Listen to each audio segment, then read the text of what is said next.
Now, for more on this story, I'm joined by sports business analyst Keith Reed.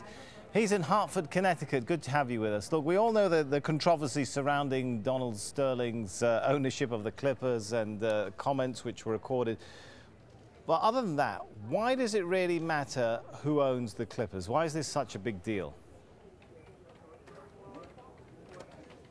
Well, it's a big deal, first of all, symbolically. I mean, here's a guy who for a long time has owned a team that's been populated primarily by African-American athletes and who has been accused of saying, not just once, but numerous times, of saying some very, very racist things. So symbolically, that means a lot to the players. It means a lot to the fan base of the league itself.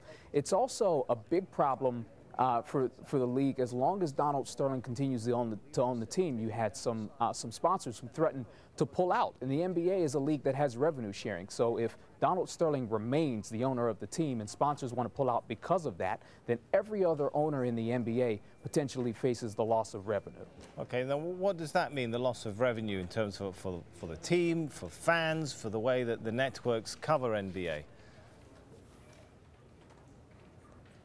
Sure. Well, first and foremost, for the teams, it means that all of the owners are losing money. I mean, if one sponsor pulls away from the Los Angeles Clippers, it means that the rest of the teams who would split the money coming from that sponsor are no longer getting that money in. So it hurts them. For the fans, I think it just becomes a matter of preference. It becomes a matter of taste. If you find what Donald Sterling said distasteful, and I think that most fans do find what Donald Sterling distasteful, then you probably don't want that guy owning the team. You don't want him as a distraction. You don't want, in the middle of the NBA playoffs, to be talking about Donald Sterling and who owns the Clippers. You want to be able to see the playoffs. You want to be able to see the finals. You don't want to be distracted by these sorts of nasty, ugly things that he's accused of saying. You want to be focused on watching good basketball and a great basketball team. Well, if this sale goes ahead, will it solve some of the issues that this whole case has risen? Allegations of racism, housing discrimination, or does it simply hide it?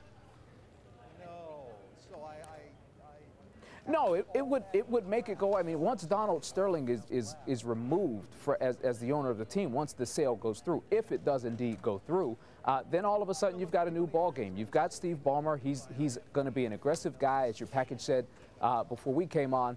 He's gonna make some great decisions, potentially on behalf of the team. He's got the ability to come in and go and negotiate a new television deal for the Los Angeles Clippers that could bring in lots of new revenue. That could then mean that the Clippers could bring in some new players, some free agents, that they'd have money to spend, and that improves the product on the basketball court, right? If the team has more money to spend as a direct result of getting a new owner and getting a new television deal, then the team can then go out and spend some money, get some new players, make that team a competitor, a legit competitor in the Western Conference, which right now is the toughest conference in the NBA, out of which to make it to the NBA Finals. So you're looking at a decision that could potentially impact the real product on the court and the ability of fans to watch that team, which is right now the best team in Los Angeles, to watch that team go as far as the NBA Finals.